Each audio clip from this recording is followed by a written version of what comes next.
Hi, this is Neil. So in part one of our video, we discussed in some detail the economics of Gamer Girl bathwater.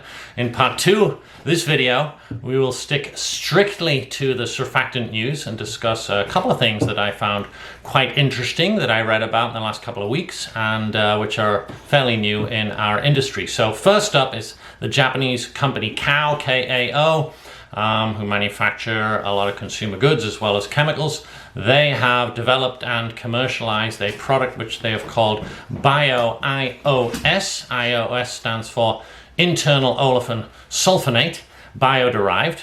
And they have gone ahead, as only a few companies can do, and commercialized this surfactant in their own consumer products. And so this surfactant is now the base in a concentrated liquid laundry detergent known as Attack Zero, which was introduced into the Japanese market in the spring and late April of 2019. So this Bio-IOS is actually based on a C16 alkyl chain, and it looks like, I'm looking at a diagram here now on the Kao website, it looks like it's sulfonated in the 6th position. And the ultimate feedstock, if you like, for this C16 looks like it is palm stearin. So on the face of it, a fairly cost-effective starting point, and certainly a cost-effective process, most likely in the sulfonation.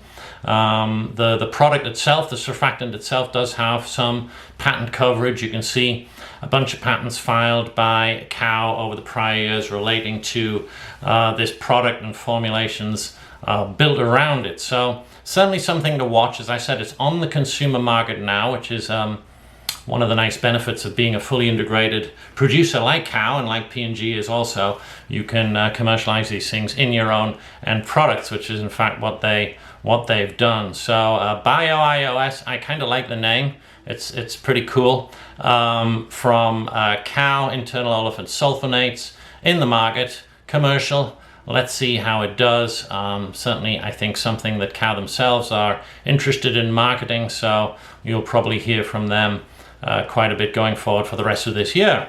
Interesting, right? And also, you know, not particularly sort of whiz-bang technology, if you'll forgive me. That's by no means a value judgment. If it is, it's a positive value judgment. I think the fact that existing process technology, existing chemical technology can be adapted into something which is effective and viable on a commercial basis is very, very cool. So second thing actually also falls into a similar category. The second product is a product from BASF.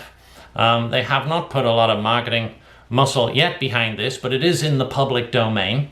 And it is a product, one of the embodiments of which has an inky name of disodium 2-sulfolaurate. It's essentially just sulfonated lauric acid. Now, of course, sulfonated fatty acids, I think, as we all know, have been around for a long, long time.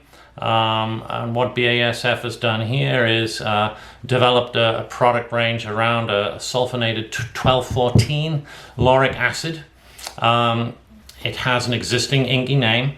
The process to make this stuff is good old-fashioned falling film sulfonation of the sort of technology that Balestra has commercialized and others.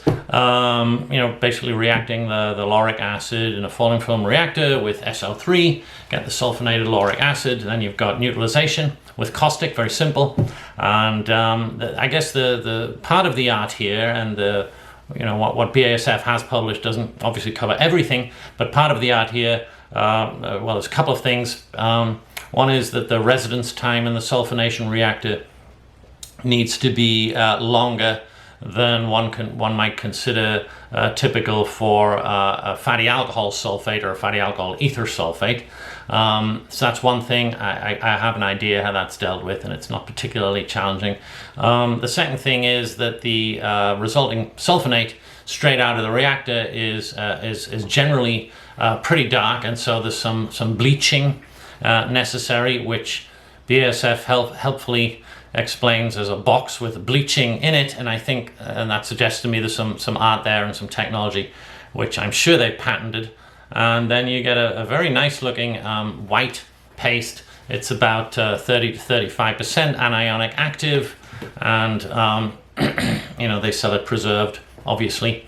And there's a whole bunch of data here on the performance and the ecotox profile and the biodegradability. Apparently it is also possible, suitable for spray drying and selling in a solid form, using in a solid form. So again, rocket science, absolutely not technology wise, but a clever idea, interesting idea, a lot of great interesting performance data here, and the fact that you have existing technology, right, falling film sulfonation, existing feedstock, perhaps in much greater quantities availability these days than historically, lauric acid, and an existing product, an existing INGI name, existing Tosca and Reach and so forth, means I think a very, very strong opportunity.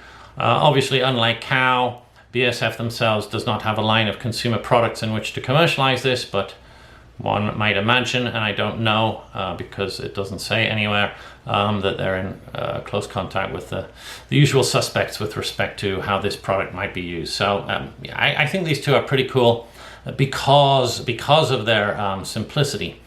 So Cow, BASF, the third company I want to talk about very, very briefly today. This is a last minute piece of knowledge, if you like. A friend of mine has alerted me to a somewhat new company in Russia called Winterchem, which is part of the Synthes group, manufacturing surfactants. Looks like their core business is around ethanolamines, alkyl ethanolamines, and glycol esters, and more recently have gotten into anionic surfactants, sulfates, and ether sulfates. And so perhaps this is a company to watch. Alkoxylation as well, I should add here. And so a fairly new name, at least to my experience. Winterchem, part of the Synthes group, putting down manufacturing roots in Russia. So that's it for this two-part series. If you're only listening to this part and you had a morbid curiosity about my remark at the beginning of the video with respect to bathwater, I encourage you to listen to the first part of the video. It is not all frivolous. There are some lessons there with respect to how we run our businesses, and I hope you find it interesting. Always interested in feedback on these videos and of course on the blog, so please feel free to get in touch, and talk to you guys soon. All the best. Thanks.